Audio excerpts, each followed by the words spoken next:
Bem-vindos a mais um episódio do Nas Ondas do Saber, projeto de extensão da Universidade Federal Rural de Pernambuco. Eu sou Matheus Torres e, juntamente com Denise Vilaça, somos licenciados em Letras. Em nossa equipe temos ainda a professora doutora Thaís Ludmila e a técnica administrativa Roberta Duarte.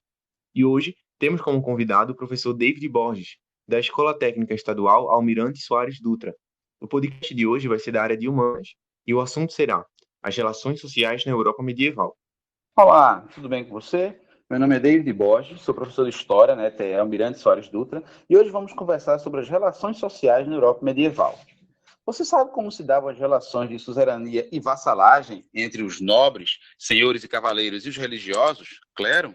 Já se perguntou como os senhores tratavam os camponeses, servos, na Idade Média? Ou ainda, como era o dia a dia dessas pessoas nos campos, nos feudos, nas igrejas, seus conflitos, crenças e ideias? Pois é, vamos refletir e aprender juntos essas e outras histórias sobre estes homens e mulheres na Idade Média.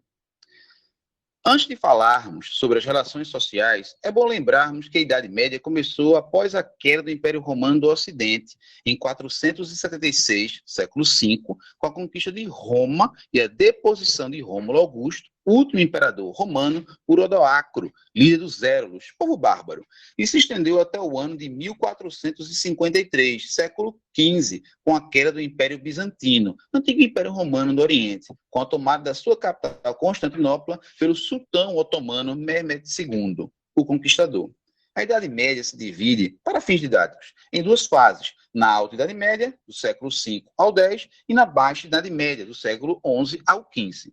Durante a Alta Idade Média, formou-se a sociedade medieval baseada no surgimento de novos reinos e impérios, por exemplo, o Império Carolíngio, no ano 800 depois de Cristo, fundados através da aproximação e assimilação mútua das culturas romana e germânica após séculos de convívio, ora pacífico, ora violento. As características dessa nova sociedade, aliadas às novas invasões de bárbaras no final do século IX na Europa Ocidental, favoreceram a formação do feudalismo. Terras concedidas, ainda na época do Império Carolíngio, condado, marca, ducado, com benefícios a nobres aliados do imperador, deram origem aos senhores feudais. Estes senhores detinham o poder sobre suas terras e seus camponeses, servos, cobravam impostos, criavam e aplicavam leis, controlando tudo nas suas terras. Ao longo do tempo, sua influência política e social cresceu cada vez mais. As sucessivas invasões bárbaras, no final do século IX, deixaram as pessoas com medo, obrigando-as a fugirem das cidades medievais e buscar abrigo nas terras de senhores feudais, submetendo-se ao seu controle em troca de proteção, ocasionando uma descentralização do poder, na medida em que crescia a autonomia dos nobres feudais, fomentando a sua força política e social na Europa medieval, tornando esses senhores mais poderosos que os próprios reis.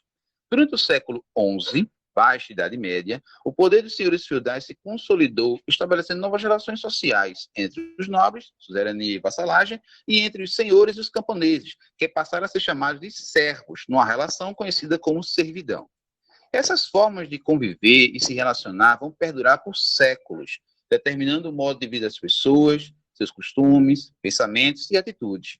A sociedade medieval não possuía mobilidade social, ou seja, um nobre continuaria sendo um nobre e um servo continuaria sendo servo por toda a vida. Uma estagnação social geradora de desigualdades e de exploração dos nobres e do clero sobre os servos. Grande parte dos historiadores se refere a essa organização social como sendo de uma sociedade de ordens, composta por três ordens. Aos religiosos cabia rezar, aos guerreiros a tarefa de proteger a igreja e a sociedade em geral, e aos camponeses ficava a responsabilidade de trabalhar, sustentando a todos. O sistema de servidão.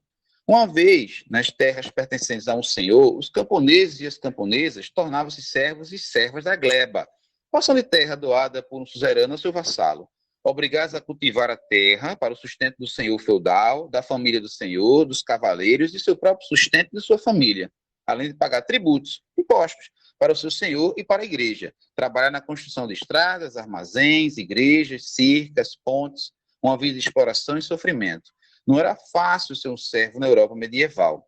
Acredito que já deu para você perceber de onde vem, historicamente falando, boa parte da desigualdade entre ricos privilegiados e pobres oprimidos em nossa sociedade atual. Pois é, algo desse passado ainda persiste na atualidade. Exemplos de impostos cobrados aos servos no período do feudalismo. Banalidade.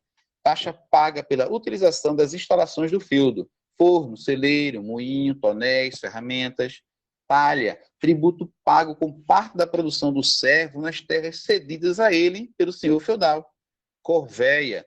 Tributo pago na forma de trabalho nas terras do senhor pelo menos 3 dias da semana. Captação, imposto cobrado na forma de produtos de acordo com o número de membros da família do servo.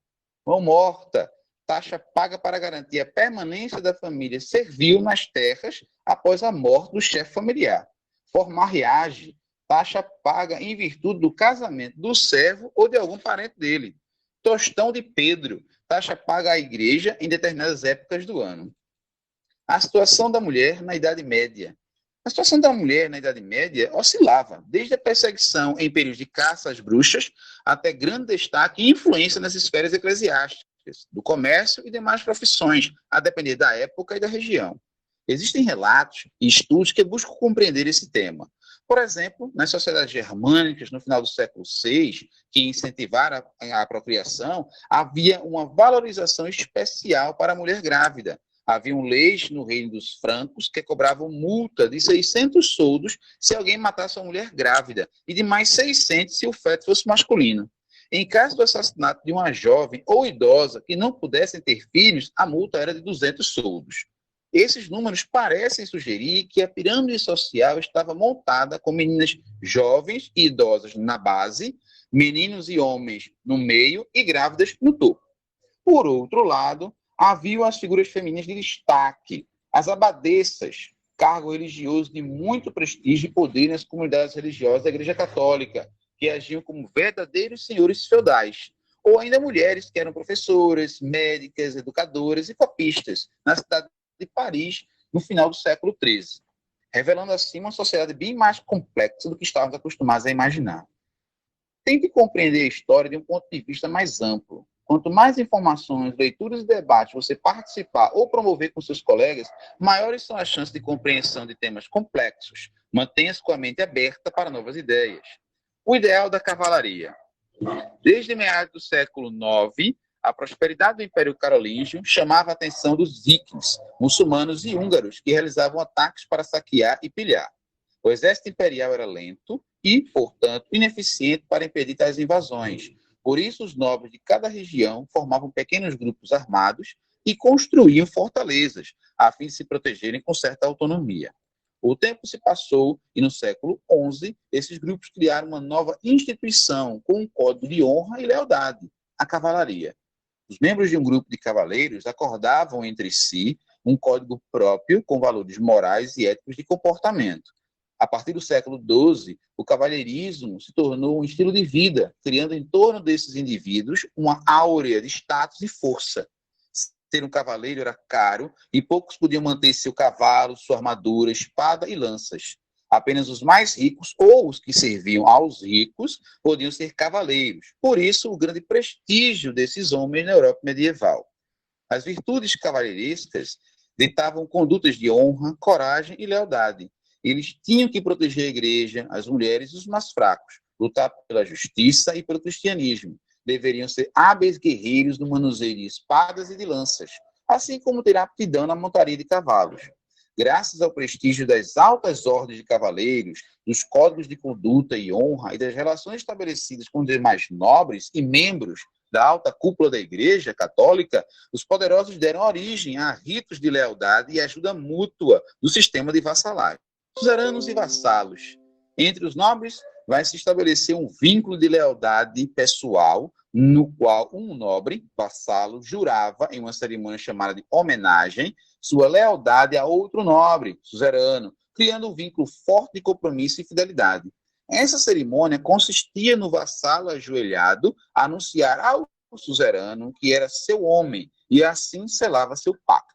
O vassalo se comprometia a ajudar militarmente e financeiramente seu suzerano em momentos de dificuldades. Em troca, recebia um feudo, pedaço de terra, pensão ou até mesmo algum rendimento agrícola. Apenas cavaleiros e nobres poderiam selar esse acordo, por serem iguais e pertencerem ao mesmo status social. Um suzerano podia ter vários vassalos e vice-versa. Como você pode notar, A elite medieval criava seus arranjos de poder, com o intuito de assegurar suas posições sociais, mantendo e aumentando sua influência e riqueza através desses laços pessoais, e desta forma, impossibilitando mudanças na ordem social vigente. Nesse sistema de suzerania e vassalagem, estavam ligados nobres, cavaleiros, religiosos e monarcas. A igreja se utilizava dessa organização para aumentar seu poder político e econômico dentro do Estado, garantindo sua existência enquanto ordem. Mantinha um rígido controle da vida das pessoas em geral, controlando hábitos e costumes, ditando a moralidade na cultura medieval e doutrinando, através de seus dogmas, as posturas e pensamentos individuais, punindo todo aquele que se opusesse aos ensinamentos cristãos da Igreja. As campanhas militares da Igreja, mais conhecidas como cruzadas, desde o século XI, são um bom exemplo da influência eclesiástica, referente à Igreja Católica, nas relações sociais. Nobres, cavaleiros, camponeses, religiosos se envolveram nessas campanhas das mais variadas formas, com os mais variados interesses ao longo de toda a Baixa Idade Média, mudando o perfil do homem medieval e redefinindo seus desejos e vontades, alterando as interações e moldando aos poucos uma nova sociedade. A reabertura de rotas comerciais, o fortalecimento do comércio de mercadorias, o florescimento de feiras, vilas, cidades chamadas de burgos e a ascensão de uma nova classe social, a burguesia, deu início ao declínio da Idade Média e forneceu aos homens e mulheres a possibilidade de estabelecer novas formas de conviver e existir. Bom, espero que você, querido estudante, tenha aprendido um pouco mais sobre as relações sociais da Idade Média na Europa Ocidental e percebido as permanências culturais dos pensamentos medievais na nossa organização social